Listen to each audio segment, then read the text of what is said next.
Pergunte ao doutor.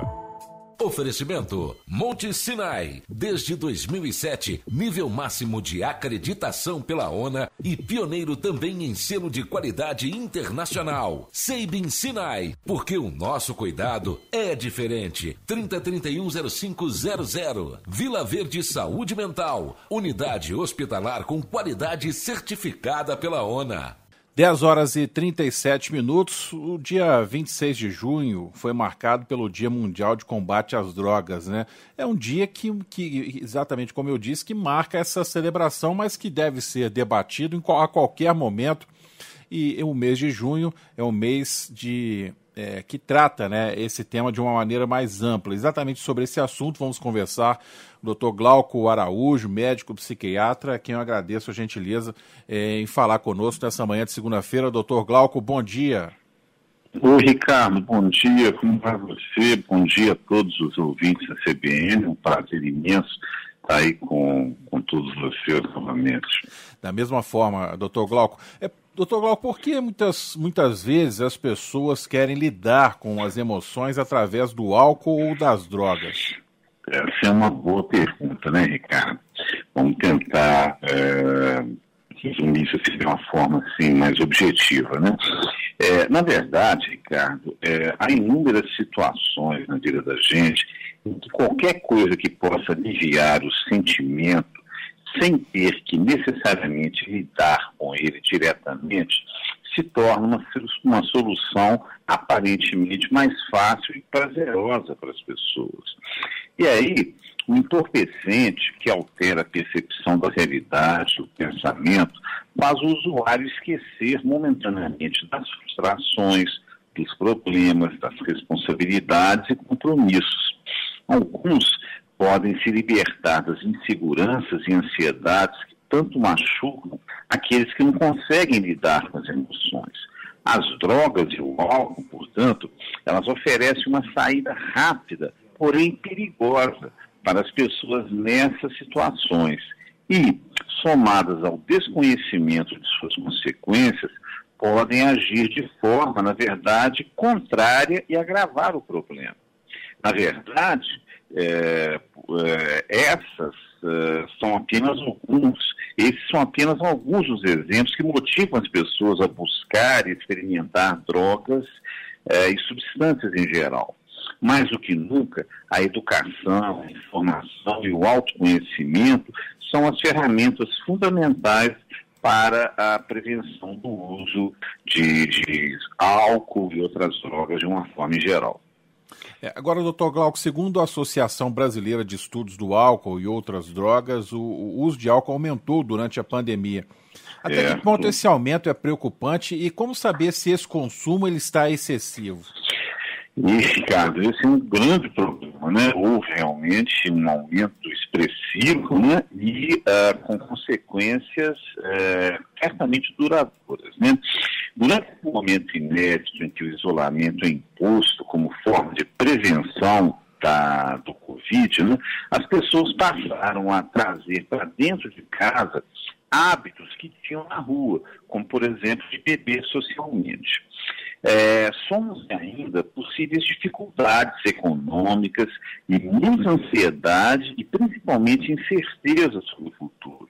A gente tem que ressaltar que também, por conta do distanciamento social, muitos dependentes de álcool estão sem o suporte das reuniões presenciais de grupos de apoio, como os alcoólicos anônimos. E aí é importante lembrar para essas pessoas que essas reuniões elas podem ser acompanhadas através do site da organização. No mais, estudos em geral mostram que o consumo de álcool ele tem uma influência negativa no sistema imunológico, tornando o organismo mais vulnerável a infecções por bactérias e vírus, inclusive o próprio Covid.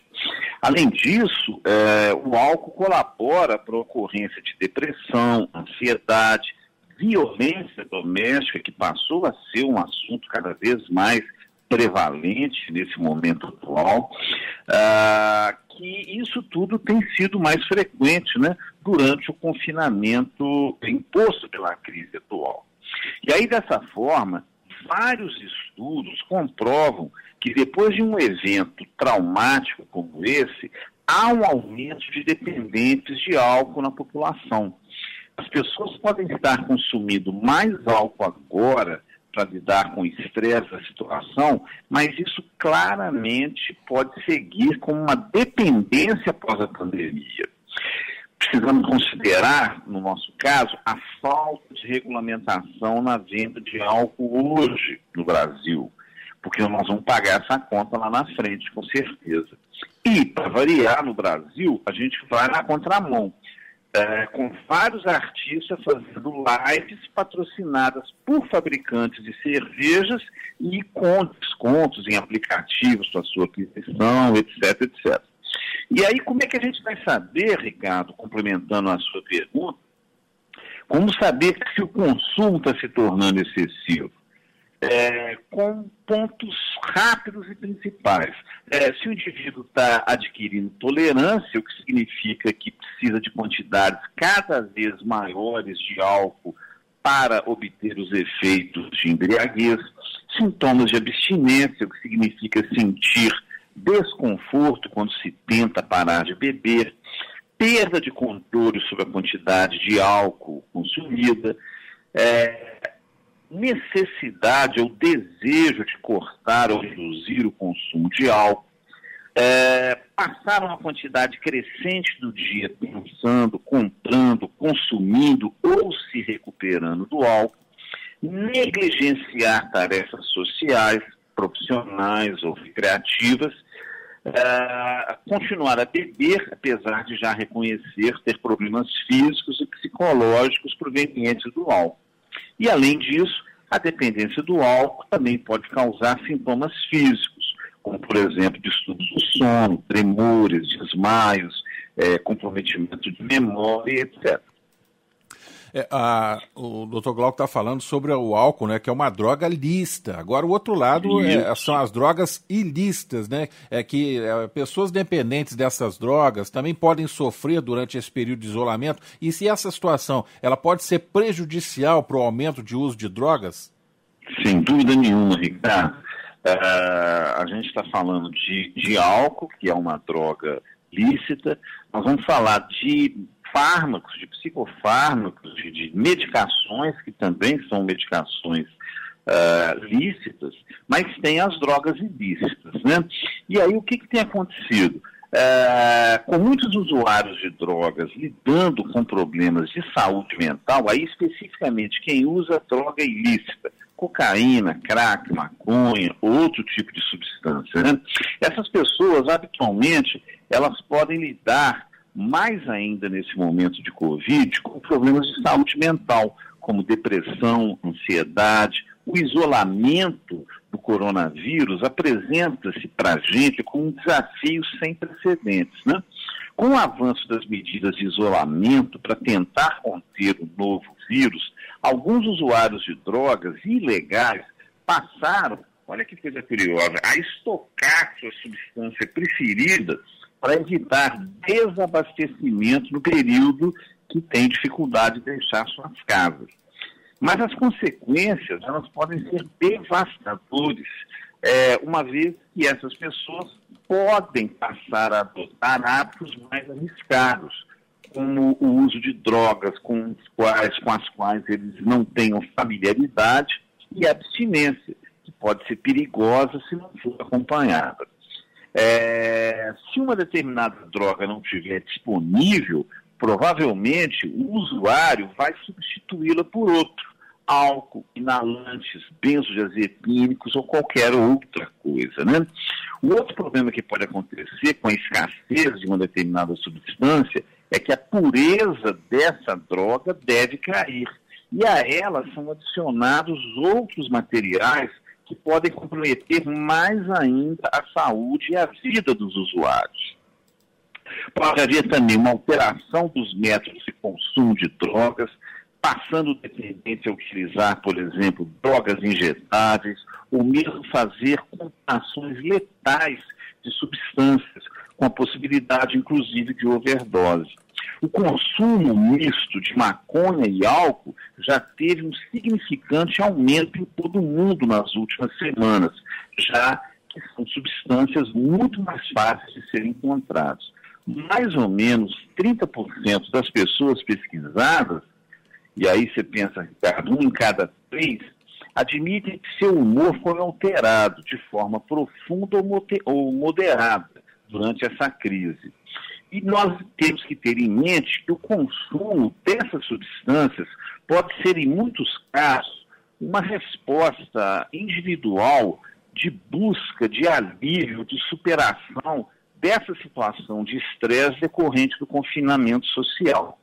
Mas aí a gente está presenciando uma situação paradoxal.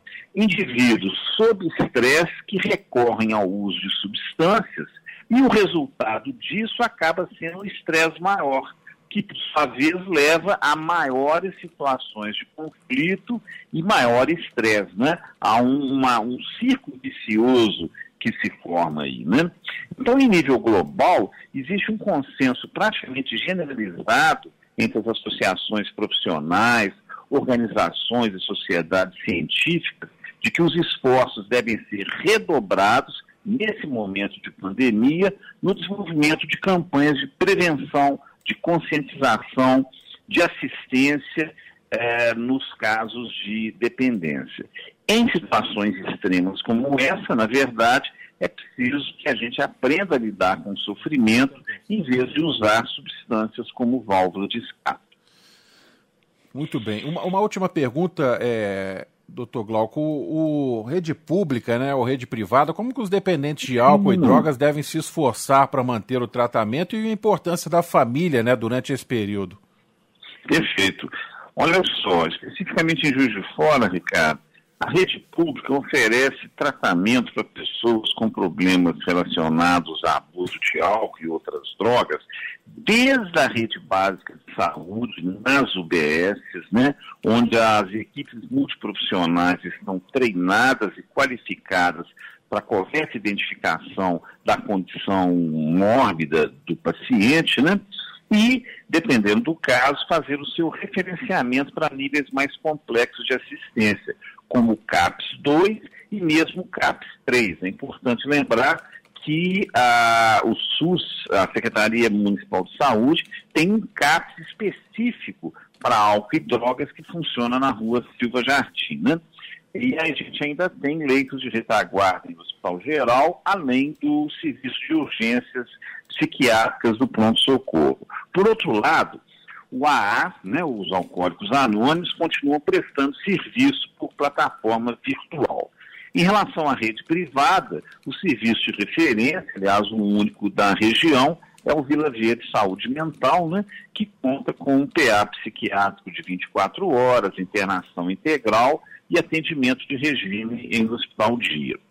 E, finalmente, a sua pergunta sobre a importância da família e dos amigos durante o tratamento, o que eu posso te dizer é o seguinte, é que o comportamento do paciente dependente químico, ele incide sobre aqueles que o rodeiam e, sobretudo, sobre a família, que acaba se tornando codependente.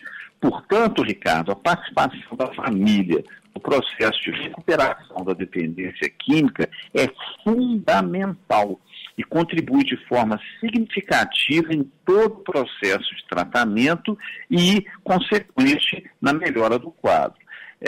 Os estudos evidenciam que durante os momentos do convívio terapêutico com o paciente que se sinta valorizado e confiante em sua recuperação, especificamente quando sente a presença da participação familiar, o seu prognóstico é nitidamente mais favorável. Então, assim, a família é de uma importância fundamental. Doutor Glauco Araújo, médico psiquiatra, muito obrigado pela gentileza de falar conosco, pelas explicações aí também, esse trabalho, né, dentro da celebração do mês de combate às drogas e as informações importantes aí para todos. Boa semana, doutor Glauco, muito obrigado. Bom, Ricardo, um grande abraço, muitíssimo obrigado e um bom dia a todos. Então. Bom dia, até a próxima. Pergunte ao doutor. Oferecimento Monte Sinai, desde 2007, nível máximo de acreditação pela ONA e pioneiro também em selo de qualidade internacional. Seibin Sinai, porque o nosso cuidado é diferente. 30310500. Vila Verde Saúde Mental, unidade hospitalar com qualidade certificada pela ONA.